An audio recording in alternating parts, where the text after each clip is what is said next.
என் நெஞ்சில் குடியிருக்கும்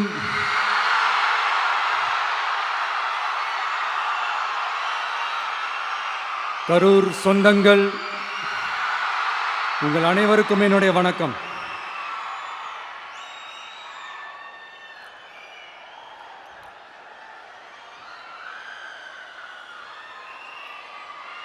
ஒரு மனுஷன் லைஃப்பில் எவ்வளோ பெரிய ஒரு உயரத்துக்கு போனாலும் மனசளவில் சில வலிகள், காயங்கள், அதை மறக்க முடியாது இல்லையா? எல்லார் லைஃப்லேயும் அப்படி தான், நமக்கும் அப்படி தான். நிறையா வலிகள், காயங்கள் எல்லாத்தையும் தாண்டி தான் வந்திருக்கிறோம். ஆனால் எல்லாத்தையும் விட ரொம்ப ஜாஸ்தியான அந்த வலியும் அந்த காயமும் எனக்கு அந்த கரூர் சம்பவம் தான்.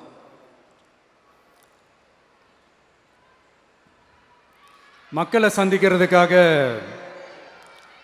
சந்திக்கணும், மக்கள் பிரச்சனைகளை எடுத்து பேசணும். அதுக்காக தான் அந்த மக்கள் சந்திப்பு பயணத்தை தொடங்கி திருச்சி, அரியலூர், நாகப்பட்டினம், திருவாரூர், நாமக்கல், கரூர் அப்படின்னு சொல்லிட்டு போயிட்டுருந்தோம். அரியலூரில் அந்த மீட்டிங் முடிச்சுட்டு பெரம்பலூர் போகிறதுக்கு முன்னாடி அந்த பெரம்பலூர் போலீஸ் எங்களை அலர்ட் பண்ணாங்க. சரிங்க, கூட்டம் கொஞ்சம் ஜாஸ்தியாக இருக்குது, லேட் ஆகிடுச்சு, வராதிங்க அப்படின்ட்டு. So we had no choice. Police சொன்னால் நம்ம அதை ஒபே பண்ணி தானே ஆகணும். அதே நேரத்தில் பெரம்பலூர் மக்களோட அந்த சேஃப்டியும் மைண்டில் எடுத்துக்கிட்டு ஒரு மன வலியோடவே திரும்ப போயிட்டோம். அதுக்கப்புறம் பெரம்பலூர் தொகுதி மக்களுக்கு மன்னிப்பும் கேட்டோம். அதே மாதிரி நாமக்கல் அந்த மீட்டிங் முடிச்சுட்டு கரூர் வரும்போது அந்த கரூர் போலீஸ் எங்களை அலர்ட் பண்ணியிருக்கலாம்ல.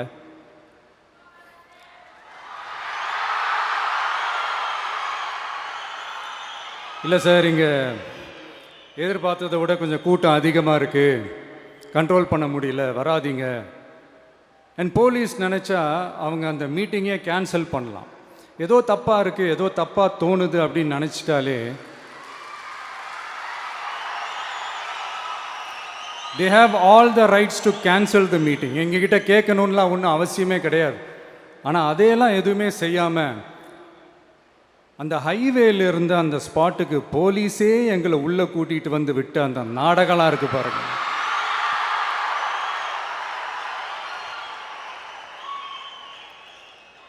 நம்பிட்டேங்க, முழுசாக நம்பிட்டேன். அன்னைக்கு இருந்த அந்த கரூர் போலீஸ் பேசும்போது தேங்க்ஸ்லாம் சொன்னேன் அவங்களுக்கு. எனக்கு தெரியாது இப்படி ஒரு நாடகம் நடக்கும். இதுக்கெல்லாம் யார் காரணம்? இதெல்லாம் யார் சொல்லி செஞ்சது? இப்படி பண்ணுங்க, அப்படி பண்ணுங்க, சப்போஸ் அப்படி நடந்தா இப்படி பண்ணுங்க, சப்போஸ் இப்படி நடந்தா இந்த மாதிரி இன்ஸ்ட்ரக்ஷன்ஸ்லாம் கொடுத்து அந்த ப்ரெஷர் போடுறது யார்?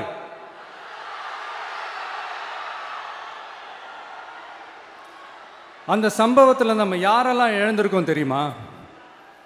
ஒரு டிவியில் என் படமோ பாட்டோ வந்துச்சுன்னா, அம்மா விஜய் மாமா, அம்மா விஜய் மாமா அப்படின்னு சொல்லி அவங்க அம்மா கிட்ட சிரிச்சுக்கிட்டு அந்த டிவி ஸ்க்ரீனை போய் தொட்டு முத்தம் கொடுத்துக்கிட்டு என் அக்கா தங்கச்சிங்களோட தங்க பிள்ளைகளை இழந்திருக்கோம்யா. மழலை கூட சரியா வராதப்போ ஒரு பேப்பர் மேகசினில் என் ஃபோட்டோவை பார்த்தா அது சிரிச்சுக்கிட்டு அந்த கள்ளங்கபடம் இல்லாத அந்த சிரிப்பு, அந்த கடவுள் மாதிரி இருக்கிற அந்த பச்சை பிள்ளைங்களை இழந்திருக்கோம்யா. என் அக்கா, தங்கச்சி, அண்ணன், தம்பி, குடும்ப உறவுகளை இழந்து அந்த வலியோட இருக்கிற என்ன நீங்கள் ஏளனமா பேசுறீங்களா? என் மேலே பழிய தூக்கி போடுறீங்களா? இப்படி ஒரு சம்பவம் நடந்துருச்சு. இது ஏன், எதனால், அதுக்கான பின்னணி என்னன்ட்டு அந்த வலியோட வீட்டில் உட்கார்ந்துட்டு இருக்கிற ஓடி ஒளிஞ்சிட்டான்னு வர சொல்கிறீங்களா? வாயின்னு முன்ன இருந்தா என்ன வேணாலும் பேசுவீங்களா?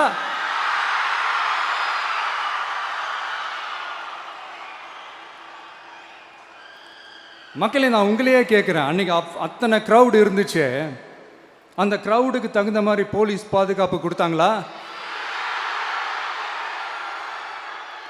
இந்த இடத்தை எடுத்துக்க சொல்லி நாங்கள் தான் சொன்னோம்னு ஒரு போலீஸ் ஆஃபீஸர் பேட்டி கொடுக்குறாரு. அதுக்கு என்ன அர்த்தம்?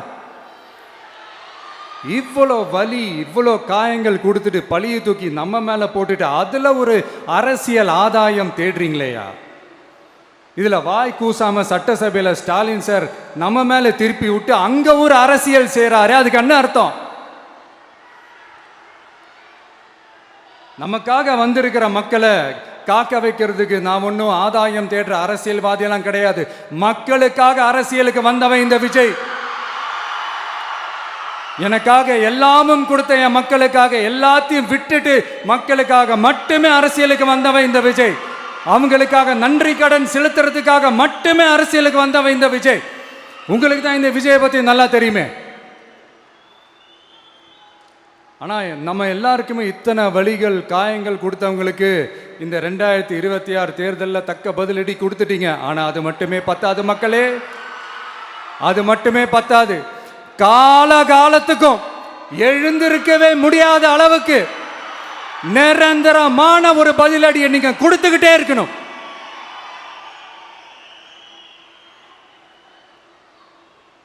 இப்படிலாம் பண்ணா நான் மக்களை விட்டு ஓடிடுவேன் நினைப்பா? யார் என்ன ஓடினாலும் நான் மக்களை விட்டு எல்லாம் ஓட மாட்டேன்.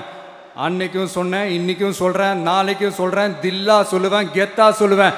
பணமா ஜனமா அப்படின்னு கேட்டா என் ஜனம் தான் எனக்கு முக்கியம்.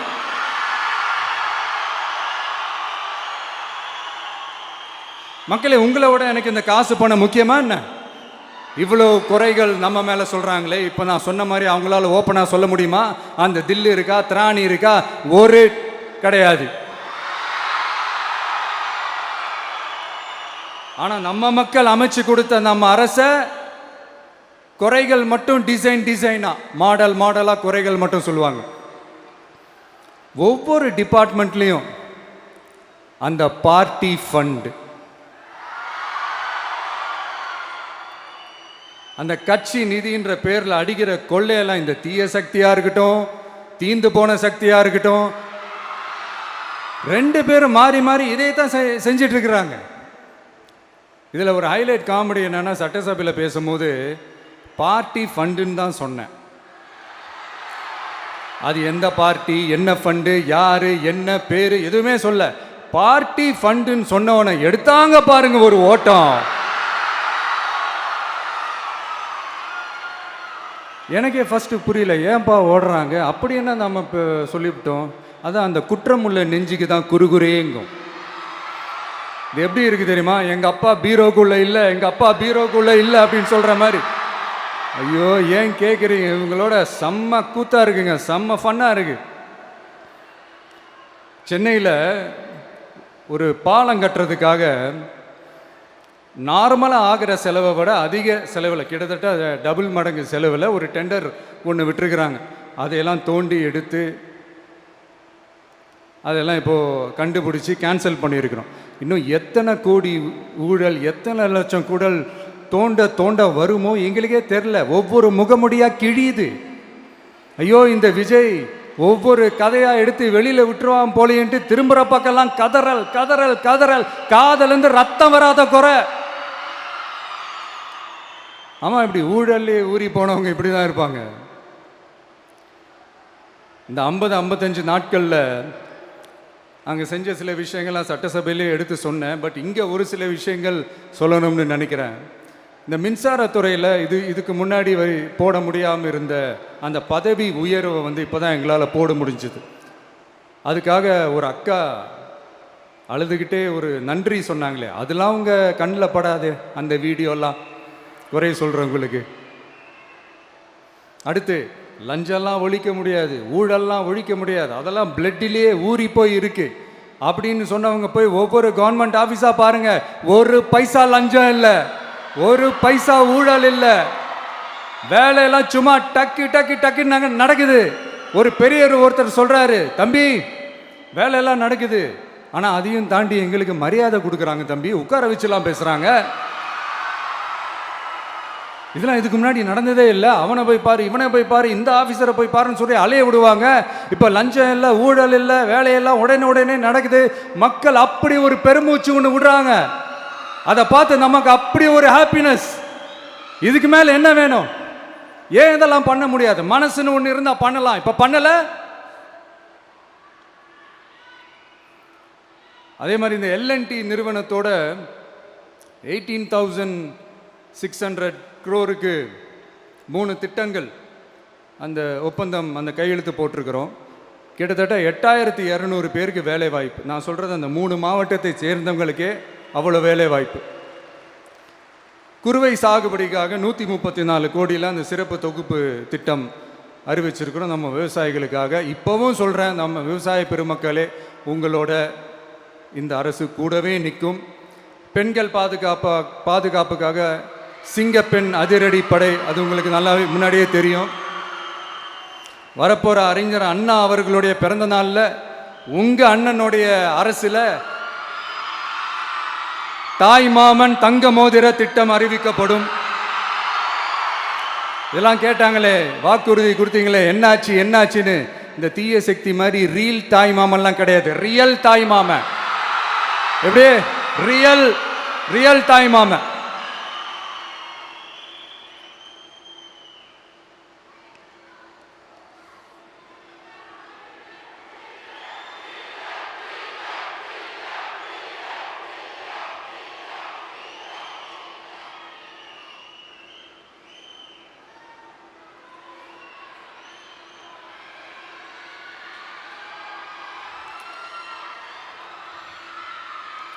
இந்த தீய சக்தியை பற்றி, அவங்க நிர்வாகத்தை பற்றி ஒரு வெள்ளை அறிக்கையை ஒன்று வெளியிட்டோம்ல, அது ஷார்ட் அண்ட் ஸ்வீட்டாக சொல்லணுன்னா, ஒரு ஓட்டை பாத்திரத்துக்குள்ளே தண்ணி ஊற்றிக்கிட்டே இருந்திருக்கிறாங்க.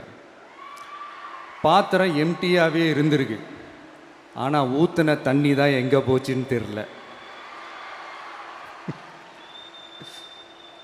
கடவுளுக்கு தான் வெளிச்சம். அது மாதிரி இப்போ நம்ம சொன்னதெல்லாம் சும்மா ஒரு சாம்பிள் தான். இன்னும் வரப்போகிற நாட்களில் உங்கள் அரசனுடைய அந்த விஸ்வரூபத்தை நீங்கள் பார்ப்பீங்க. அடுத்து வாயத் தொடங்க சிஎம். அடாடா, உங்கள் சிஎம் நெஞ்சிலேயே குத்திட்டு வந்தீங்க பாருங்க, அதெல்லாம் வேற லெவல். பேசுங்கன்றீங்க, பேசுனா எந்திரிச்சு ஓடிடுறீங்க.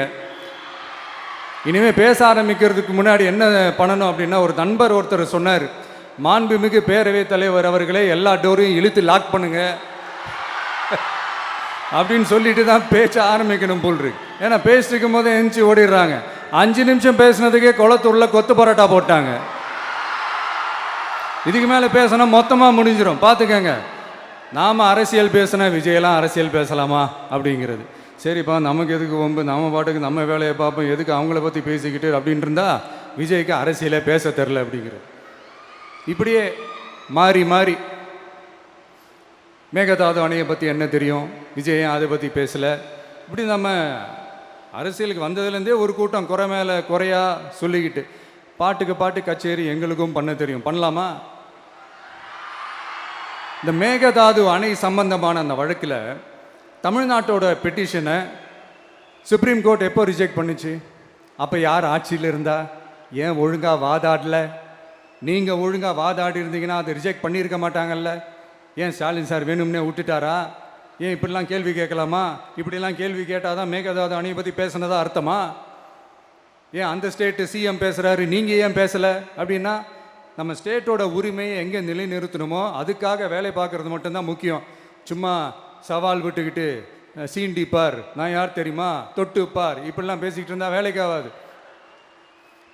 சும்மா பேசி பிரச்சனையை வளர்த்துக்கிட்டு யார் மேலே அது பழியை தூக்கி போட்டுட்டு அப்புறம் மக்களை அம்போன்னு தெருவில் விட்டுட்டு இப்படி தான் ஒரு அரசியல் பண்ணணும்னா அந்த அரசியல் நமக்கு தேவையும் இல்லை, அதை நம்ம செய்யவும் போகிறதில்ல.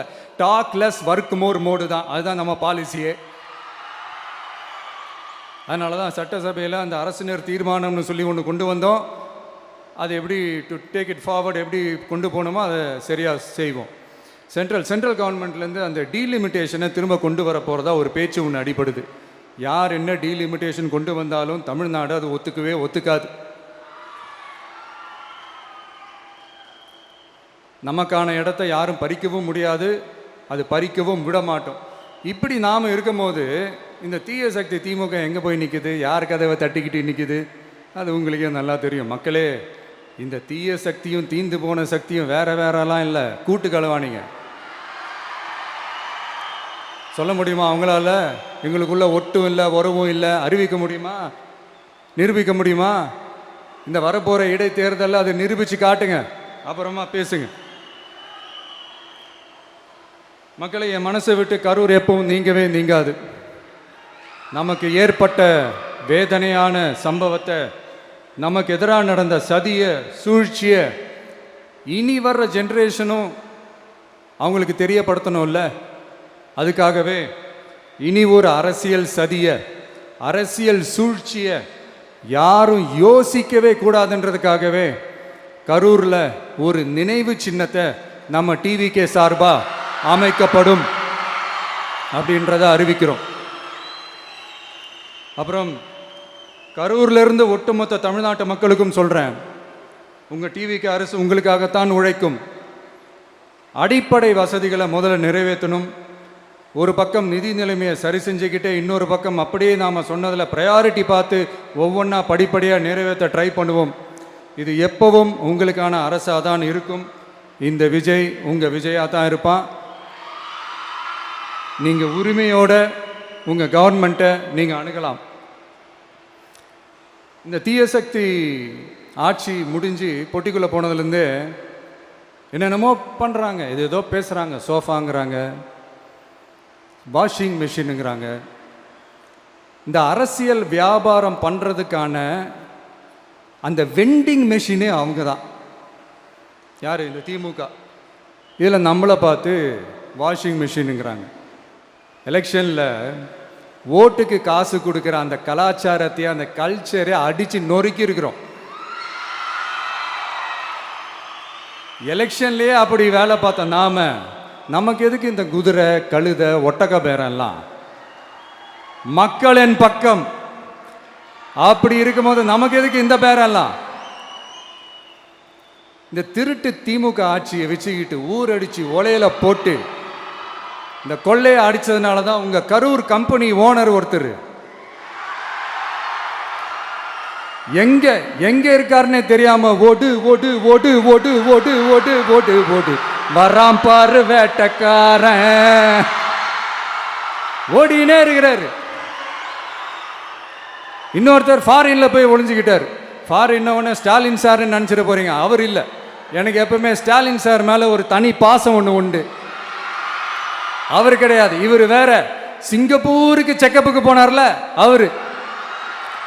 இன்னும் தோண்ட தோண்ட எத்தனை பேர் மாட்ட போறாங்களோ தெரில. உங்ககிட்ட யாராவது லஞ்சம் ஏதாவது கேட்டாங்கன்னா கொடுக்க முடியாது சொல்லுங்க, நான் இருக்கேன் உங்களோட.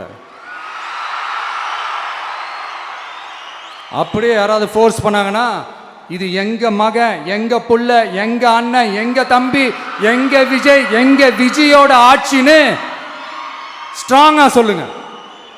மக்களை, நீங்க கூட இருக்கும் போது லஞ்ச ஊழல் மட்டும் இல்லை, அதிகாரத்தை வச்சு ஆட்டம் போடுற யாரா இருந்தாலும் அடங்கிடுவாங்க. இந்த கடமை, கண்ணியம், கட்டுப்பாடுன்ட்டு ஒரு காலத்தில் கொள்கையோடு இருந்த கட்சியெல்லாம் இன்னைக்கு எப்படி இருக்கான்னு உங்களுக்கே தெரியும். அதாவது இந்த டிவிகே கட்சியோட தலைவரை எதிர்க்கிறதுல ஒரு நியாயம் இருக்கு. ஏன்னா உங்க பொழப்புல மண்ணள்ளி போட்டான். என்ன இந்த ஊழல் லஞ்சம்லாம் பண்ண மாட்டேன்னு சொல்லி உங்க அரசியலையே ஒரு தெருமுனைக்கு கொண்டாந்து விட்டான். மக்கள் வேற அவனை தான் நம்புறாங்க. ஸோ இந்த விஜயை எதிர்க்கிறதுல ஒரு அரசியல் நியாயம் இருக்குது, அதை புரிஞ்சுக்கலாம். ஆனால் இன்னைக்கு இந்த விஜயை மக்கள் ஓட்டு போட்டு ஜெயிக்க வச்சு ஒரு தீர்ப்பை கொடுத்து மக்களுக்காக வேலை செய்யறதுக்காக முதலமைச்சராக உட்கார வச்சிருக்கிறாங்க. என்னமோ இன்னமும் நீங்க தான் ஆட்சியில் இருக்கிற மாதிரி. விஜய் கரூருக்கெல்லாம் போகக்கூடாது, விஜய் இங்கே போகக்கூடாது, அது செய்யக்கூடாது, இது செய்யக்கூடாதுன்னு எனக்கு புரியலையே. ஆட்சியில் இருக்கும் போது தான் இவ்வளோ கட்டுப்பாடெல்லாம் போட்டிங்க, எஸ்ஓபிஸ்லாம் போட்டிங்க, ஸ்டாலின் சார் ஆப்ரேட்டிங் ப்ரொசீஜர்லாம் போட்டிங்க. இப்போவும் அதே பண்ணிட்டு இருந்தீங்கன்னா என்ன சார் நியாயம்? இல்லை, நான் தெரியாமல் தான் கேட்குறேன். இன்னும் கனவுலையே இருக்கிறீங்களா? முதல்ல முழிச்சு வாங்க, ரியாலிட்டிக்கு வாங்க. உங்கள் ஆட்சியெல்லாம் வீட்டுக்கு போய் டிவிக்கேன்னு ஒரு ஆட்சி வந்து ரொம்ப நாள் ஆச்சு. ஒழுங்கா படி என்று சுப்ரீம் கோர்ட் ஓங்கி மண்டேலியே நறுக்கு நறுக்கு நறுக்கு என்று செம்மட்டியாலே அடிச்சும் இந்த திமுக முழிச்சிக்கல அப்படின்னா அப்போ கொஞ்சம் கஷ்டம்தான். வெற்றி தோல்வியெல்லாம் அரசியலில் சகஜம் சார். அதுக்காகலாம் வெறி பிடிச்சி இந்த பதவி வெறி பிடிச்செல்லாம் அலைய தேவையில்லை. நல்ல விதமாகவே சொல்கிறேன், நியாயமான அரசியல் பண்ணுங்க. ஓ, அதுதான் உங்களுக்கு தெரியாதுல்ல. இந்த தீய சக்தி திருத்தவும் முடியாது, அவங்களா திருந்துவாங்கன்னு பார்த்தா அதுவும் நடக்க போகிறதில்ல. அதனால் வரப்போகிற இடைத்தேர்தலில் மக்களே இந்த தீய சக்தி திமுகவை நல்லா வெச்சு வெளுத்து விடுங்க. கான்ஃபிடண்டா இருங்க மக்களே, நல்லதே நடக்கும், வெற்றி நிச்சயம். மீண்டும் சந்திக்கும் வரை நன்றி, வணக்கம்.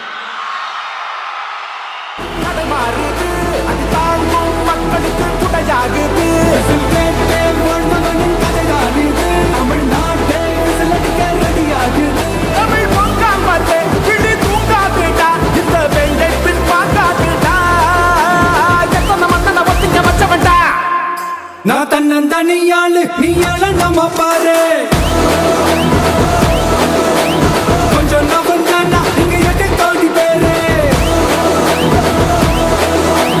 நிரல போது ஸ்டேட் எங்க விசில் சத்தம் கேட்டு, நல்லா வந்த பாட நீ விசில் கடி ஓட்ட.